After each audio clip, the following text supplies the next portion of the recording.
নমস্কার। আজকে আমাদের পরিবেশনা বসুধৈব কুটুম্বকম, সোনার পাখি এলো ফিরে।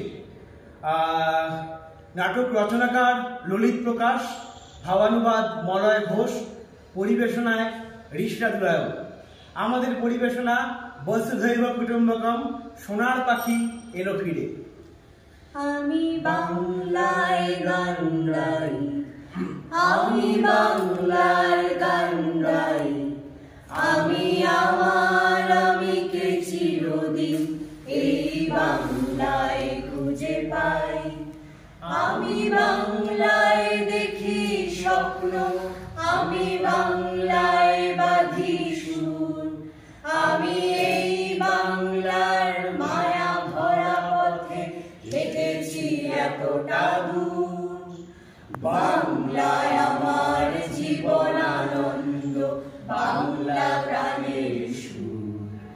আমি একবার দেখি, বারবার দেখি, দেখি বাংলার মুখ।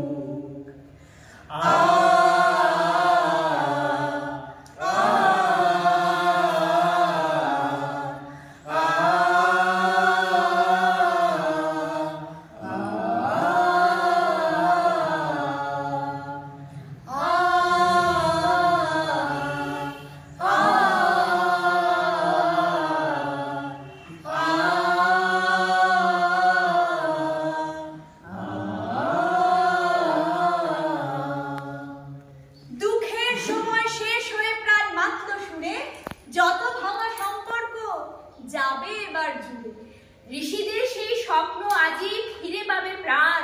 এই পৃথিবী বুকে তুলেছে বেদ ও পুরাণ, ভরত মুনি সৃষ্টি করেছেন এই নাট্যশাস্ত্র। বসুধৈব কুটুম্বকম এই আমাদের অস্ত্র। আঙ্গিক বাচিক আহার্য আর সাত্বিক অভিনয়, এই তো হলো আসল, সবে জেনেছ নিশ্চয়। নাটক দিয়ে জয় করব বিশ্বের হৃদয়, তাই হবে ভারতের শ্রেষ্ঠ পরিচয়। জ্ঞান চক্ষু ভাব চক্ষু খুলে দাও সর্বজন, নাট্যরসে গড়ে উঠুক প্রাণ মনোধন। মনের মাঝে নাও এবার এই সব তুলে, ওই দেখো সোনার পাখি এলো আবার ফিরে। ওই দেখো সোনার পাখি এলো আবার ফিরে। ওই দেখো সোনার পাখি এলো আবার ফিরে। কে আপনি? কি বলছেন এসব? আমি হলাম এক পাখিওয়ালা, এক স্বপ্নওয়ালা। আমার কাছে স্বপ্নের পাখি আছে, স্বপ্নের সোনার পাখি, যে পাখি সকলকে জাদু দেখাতে পারে। নাটকের জাদু। জাদু? নাটকের জাদু? সেটা কি? শোনো তাহলে। নাটক হচ্ছে একটা জাদুর মতো জিনিস, যা আমাদের কল্পনা শক্তিকে বাড়িয়ে দেয়। আর সেই কল্পনার মধ্যে দিয়ে আমরা অনেক কিছু জানতে পারি, দেখতে পারি, শিখতে পারি। এই নাটক কোথায় ছিল জানো? নাটক সে তো বিদেশ থেকে এসেছে শুনেছি। ভুল, ভালো করে জেনে নাও। আমাদের দেশেই প্রথম নাটকের চর্চা শুরু হয়। আজ থেকে প্রায় ২৫০০ বছর আগেই ভারতেই প্রথম নাটকের চর্চা শুরু হয়। তাছাড়া নাটক নিয়ে তৈরি হয়েছে এক বড় শাস্ত্র। এমন শাস্ত্র বিশ্বের আর কোথাও ছিল না। তাই নাকি? এই তো জানতামই না। ভরত মুনি লিখলেন নাট্যশাস্ত্র, যার অপর নাম পঞ্চবেদ। পঞ্চম বেদ? বেদ তো ৪টি, পঞ্চম বেদের কথা তো শুনিনি। এমন অনেক কথাই তো তোমরা শোনোনি, তাই জন্য আমাদের দেশের সংস্কৃতিকে সর্বার্থে তোমরা জানতেও পারোনি। সেই জন্যই তো আমাদের দেশ সংস্কৃতিতে অনেক পিছিয়ে গেছে। সত্যি আমাদের তো জানা উচিত ছিল। বলুন আপনি পঞ্চম বেদ সম্পর্কে বলুন, আমরা শুনবো। কি তাই তো? হ্যাঁ, আমরা শুনতে চাই। ঋকে মন্ত্র, সামে গান, যজুতে চাকযজ্ঞ আর অথর্বতে চিকিৎসা। আর এই অথর্ব বেদ পর্যন্ত আস্তে আস্তে আমাদের পূর্বপুরুষরা গণিত, বিজ্ঞান, জ্যোতির্বিজ্ঞান, চিকিৎসা সব কিছু জেনে গিয়েছিলেন। এমনকি প্রথম শূন্যের কথাও তারা জেনে জানিয়েছিলেন এই বিশ্বকে। পৃথিবী সূর্যের চারিদিকে ঘুরছে, ৯টি গ্রহ, এমন অনেক কিছু আমরা পৃথিবীকে জানিয়েছি। কিন্তু সমাজকে শান্তির এবং সুখের করতে গেলে এগুলোর সাথে সাথে প্রয়োজন হচ্ছে সাহিত্য, গান, নৃত্য, চারুকলা ইত্যাদি। আর তাই তো তৈরি হলো নাট্যশাস্ত্র অর্থাৎ পঞ্চবেদ, যার মধ্যে দিয়ে আমরা খুশি হতে পারি, আনন্দে ভরিয়ে দিতে পারি আমাদের প্রাণ, মন, জীবনকে, সমাজকে। তাহলে ভরত মুনি লিখলেন নাটক, কিন্তু নাটক ছাড়া অন্য কোনো উপায়ে কি আমরা আনন্দ পেতে পারতাম না? ভরত মুনি ছিলেন এক মহাপণ্ডিত ঋষি। তিনি নাট্যশাস্ত্র রচনা করে আমাদের মধ্যে শৃঙ্খলা, সংগঠন এবং মানবিক গুণগুলির বিকাশ ঘটাতে চেয়েছিলেন। নাটক ছাড়া একসঙ্গে এগুলো তো আর কিছুতে নেই। আমাদের ভারতীয়দের মধ্যে এই মানবিক গুণগুলোর বিকাশ কিন্তু বহু পূর্বেই ঘটে গিয়েছিল।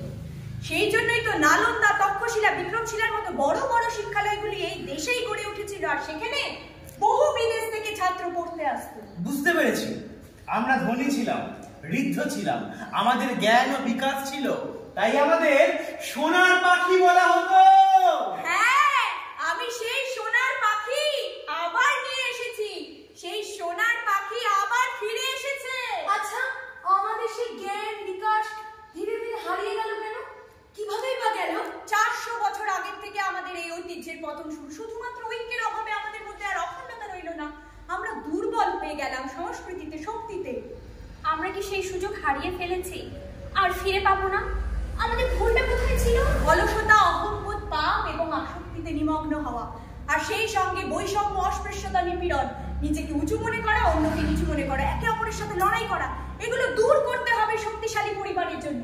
মনে রাখতে হবে, পরিবার যদি শক্তিশালী হয় তবেই সমাজ শক্তিশালী হবে, আর সমাজ যদি শক্তিশালী হয় তবে দেশ শক্তিশালী হবে। এগুলো সবাইকে জানতে হবে। বুঝতে পেরেছি, G20 স্লোগান উঠেছিল, এক বিশ্ব, এক পরিবার, এক ভবিষ্যতে। এটাই তো 1000 বছর আগে উপনিষদের মুনি ঋষিরা বলে গেছেন, বসুধৈব কুটুম্বকম, অর্থাৎ এই বিশ্ব আমার পরিবার। One world, one family। করোনার সময় কিন্তু ভারত ওষুধ তৈরি করে সারা বিশ্বকে বিনামূল্যে দান করেছিল, যার ফলে মানুষের জীবন রক্ষা হয়েছিল। একেই বোধহয় বলে বাঁচো এবং বাঁচতে দাও, যার নাম হলো, যাকে বলে বসুধৈব কুটুম্বকম। বসুধৈব কুটুম্বকম। এটাই তো আমাদের পৃথিবী। ভারত এই চিন্তাধারা নিয়ে যদি এগিয়ে যায়, তাহলে ভারত গোটা বিশ্বের সোনার পাখি হয়ে উঠতে পারে। আর এই পাখিকে সোনার পাখি করতে হলে কি করতে হবে? নাটকের মধ্যে দিয়ে আসতে হবে। আজ যখন সারা বিশ্বের মানুষ একে অপরের সাথে লড়াই করতে ব্যস্ত, তখন আমরা কি করছি? আজ আমরা এই ভারত রঙ্গ মহোৎসবের একে অপরকে বিদেশের মানুষকে আলিঙ্গন করছি। আর এইভাবে চলতে থাকলে আগের মতো আবার সোনার পাখি হয়ে যাবে। সোনার পাখি ফিরে এসেছে, এবার সবাই করো ডাকাডাকি। বৈষম্য আর অত্যাচার হবে এবার শেষ, থাকবে না আর দারিদ্র্যের রেশ। সীমান্ত জুড়ে পাহারা দেব সবাই, এমন পাখি পেলে আর কি হারাই। এসো পাখি, তোমায় সবাই দেখি, আবার এসেছে সোনার পাখি। আবার এসেছে সোনার পাখি। আচ্ছা, এই সোনার পাখি হয়ে ওঠার জন্য আমাদের কোন কোন বিষয়ে সচেতন হওয়া দরকার? তোমাদের মধ্যে কেউ শিক্ষিত হলে সে অশিক্ষিতদের শিক্ষিত করার দায়িত্ব নেবে। কেউ নারী সুরক্ষার কাজে নিয়োজিত থাকলে নারীদের সুরক্ষা নিয়ে সচেতন করবে। নারী যদি সহায়ক হয় তবেই তো পরিবার শক্তিশালী হয়। মাদকের কারণে সামাজিক, অর্থনৈতিক এবং স্বাস্থ্যগত ক্ষতি সম্পর্কে সকলকে সচেতন করতে হবে, তবেই তো শক্তিশালী ভারতে পরিণত হবে। এই নাটকের মধ্যে দিয়ে আমরা সকলকে শিক্ষিত এবং সচেতন করতে পারি এমন নানান বিষয় নিয়ে। বুঝতে পেরেছি, তাহলে শুধু আমরা খালি জ্ঞান, শিক্ষা, বিজ্ঞানের উপর ভরসা করে নাটক করে যাব। জ্ঞান, শিক্ষা, বিজ্ঞান এগুলোর সাথে সাথে আমাদের সংস্কৃতি, ঐতিহ্য, বেদ, পুরাণ, আমাদের পূর্বপুরুষরা আমাদের জন্য যা যা কিছু করে গেছেন সেগুলোর সন্ধান করতে হবে, চর্চা করতে হবে। বুঝতে পেরেছি, তার মানে নাটকের মধ্যে দিয়ে এই সব বিষয় আমাদেরকে বিকাশ ঘটাতে হবে। যেমন পণ প্রথা, ভ্রূণ হত্যা, মাদকের ব্যবহার, এই সব নানা বিষয়ের নাটক করে মানুষকে সচেতন করতে হবে। সমস্ত সামাজিক কুপ্রথার বিরুদ্ধে আমাদের এগোতে হবে। হ্যাঁ, এইভাবেই আমরা এগিয়ে যাব উন্নত ভারতের দিকে।